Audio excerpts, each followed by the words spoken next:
आज 9 तारीख को मीनार पाकिस्तान आप देख सकते हैं।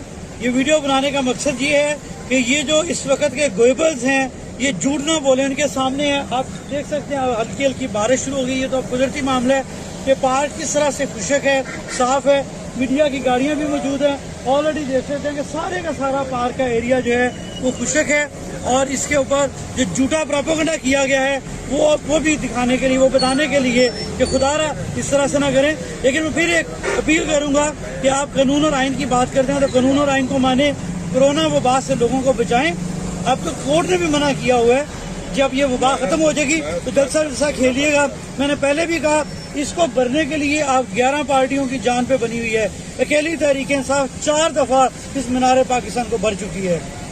जलसा बाद में खेलेंगे, पहले कोरोना से आवाम को बचाएं। शुक्रिया।